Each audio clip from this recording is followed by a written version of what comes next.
Tiny Feet Between the Mountain, written and illustrated by Hanna, a nominee for the Washington Children's Choice Picture Book Awards, as read by the Lake Stevens Middle School Remot Drama Club. Once upon a time, in a large village between two tall mountains, there was a small child. Her name was Soen, which means tiny person. When others took 2 steps, she needed to take 4. 1 handful for others meant 3 armfuls for Soen, but this never stopped her.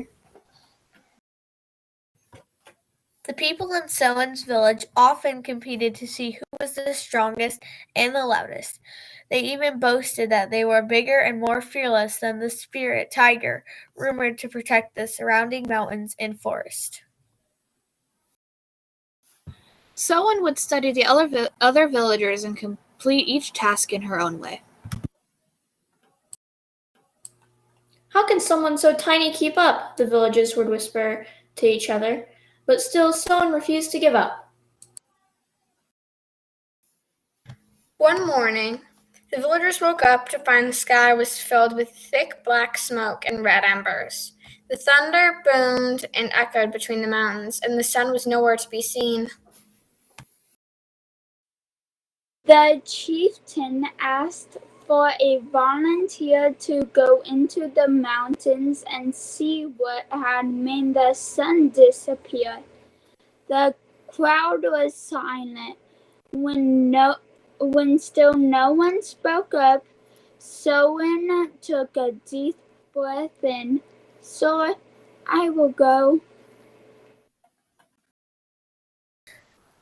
Suddenly, the villagers' voices rang out. "You can't even carry my pot. How can you bring back the sun? You will be lost in the woods."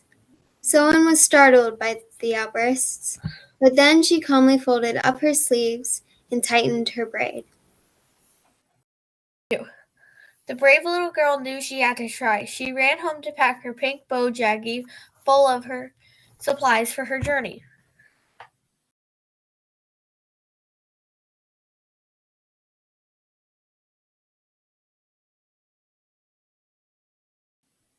Soen knew she was close when she reached the part of the forest where the smoke was the thickest, the hissing sparks were the hottest, and the thunder was the loudest. Suddenly, Soen stopped dead in her tracks. She couldn't believe her eyes. It was The spirit tiger!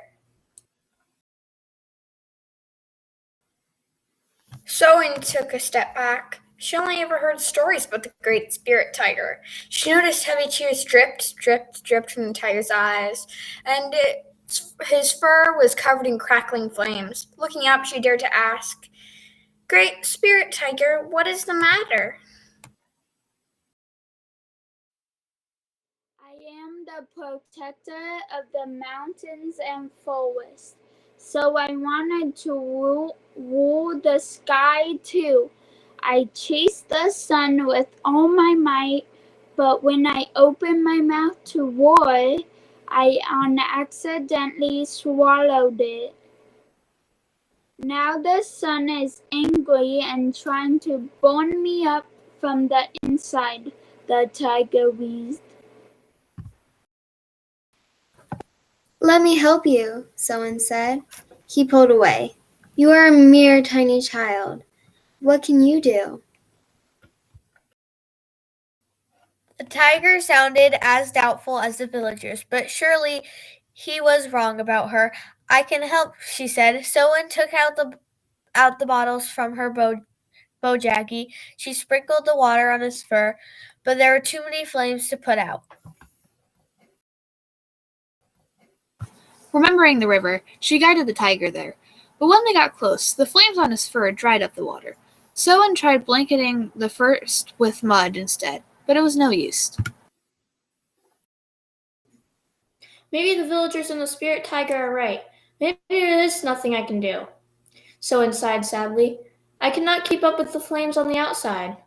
But then Soen got an idea. She'd been so focused on what was happening on the outside that she'd forgotten the real problem was on the inside.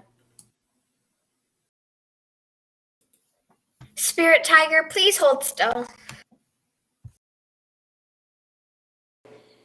Using her pink bojaggi to protect her hands from the flames, Sowen climbed on the tiger's tail and onto his back. She crawled through the angry wildfire using her tiny hands and feet to tickle the tiger. The spirit tiger began to shake with laughter until smoke filled his nose and... Achoo!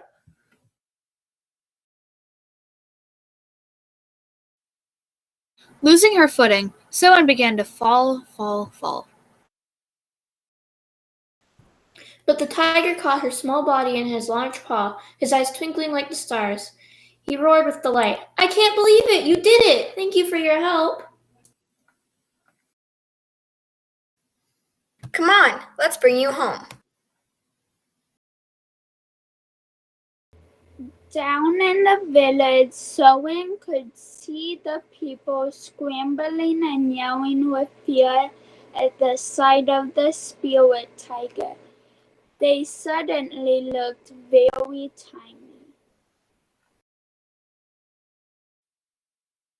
Sowen climbed off the tiger and beckoned the villagers forward. One by one, they came out and listened to Sowen's tale. When she finished, Sowen introduced the villagers to the spirit tiger. Celebration and cheering erupted as the spirit tiger kissed Sowen on the head. He bestowed a blessing on her and the village before returning to the mountains and the forest.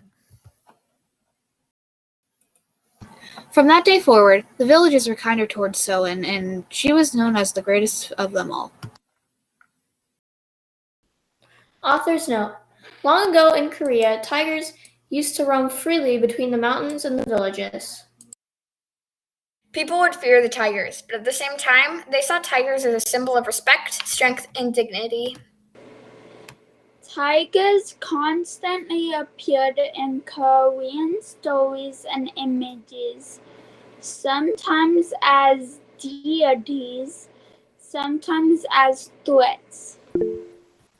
Regardless of their roles, tigers always offered a moral and guided the Korean people.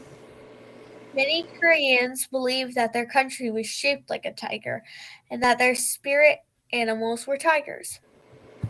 Because of the colonization, tigers are now extinct in Korea, but their spirit lives on in the strength of the Korean people.